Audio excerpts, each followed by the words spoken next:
Darlington Raceway, give a big NASCAR welcome to Colonel Christopher Williamson. By day, he is a South Carolina highway patrolman, but today, he's here to say the most famous words in motorsports. Take it away, Colonel Williamson. Drivers, start your engines!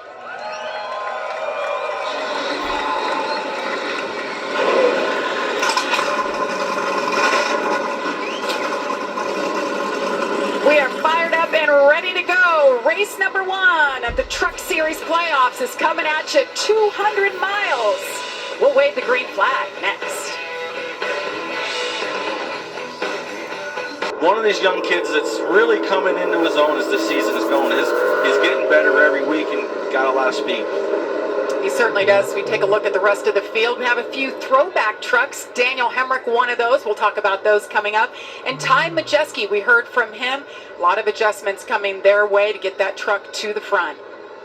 Yeah, you see Corey LaJoie making one of those Truck Series starts. A lot of experience there. You see Raja right behind him. How about our own Trevor Bain down there? Welcome back, Trevor. Ben Rhodes and Matt Crafton back there in row 11. That's a little disappointing for them both, but the experience they have at this track, I'm sure they'll go forward. Welcome back, Jack Wood, after that injury at Watkins Glen, had to sit out at Richmond. And now let's get some stories to watch. We say hello to Miss Amanda Busick and Caitlin Mitzi. You're up, Amanda. Hey, Jamie, yeah, Grant Enfinger is going to kick off his 7th appearance in the playoffs after 6 top 5 finishes this season, but he's been very vocal that the team is not where he wants it to be. He said that they've actually left races more confused than when they stepped into it, but said that all changes here today. He said that truck rolled off great. They are in the ballpark, but he also told us how much he loves that we're going to be racing at Darlington at midday. Plans on this being a driver's racetrack today. When I asked him about qualifying 4th, he smirked and said, we can win from there. Caitlin? Well, Amanda, another driver who believes he can win is playoff contender Tyler Ankrum. Had a chance to talk with Tyler earlier today, and he told me one of the things this team changed was their pit crew. They now have the 77 pit crew on board with them for this truck, and he feels that is definitely going to be a boost in performance. You see Austin Hall in there holding up the sticker for Zachary Yeager, the pit crew member who lost his life just last week. But Tyler Ankrum feeling very confident about this group as they make their playoff push and potentially his first title. Jamie? Thank you, ladies. Have a great day down there. Good-looking truck for Tyler Ankrum. Stars and stripes. Well, Kevin, let's take a look at our Craftsman track description for today.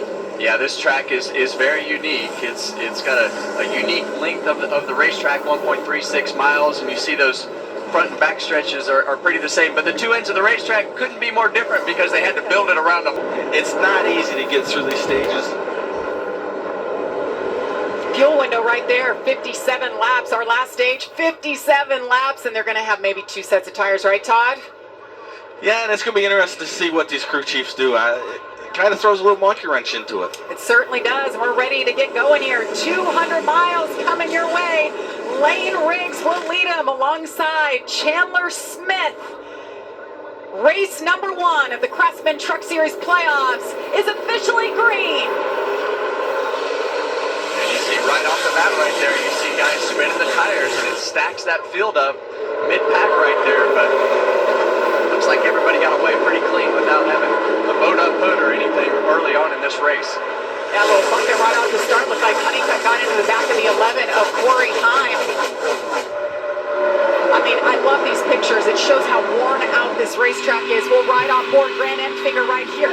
Todd, we watched him at practice yesterday.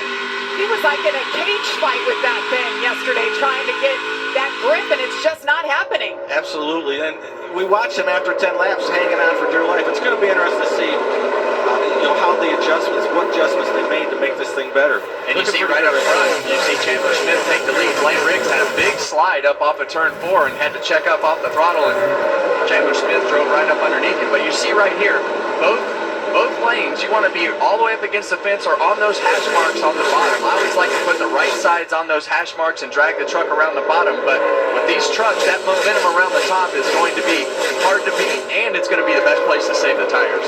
Yeah, you talk about that bottom groove, Kevin.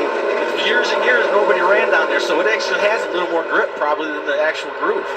Chandler Smith yesterday after qualifying, he talked about he needed something. They needed to throw some grip. They've done that. He is now leading, and as you see in the pylon, nice battle right here. Tanner Gray trying to get around Daniel Hemrick. Drivers in red, those are our playoff drivers. There you see that outside momentum helping Hammer keep that position. That's going to be key all day. Who can run up on the top? These trucks like the momentum. The way these motors are built, they need to keep the RPMs up. Around the top is obviously where you get the most RPMs. And everything that you do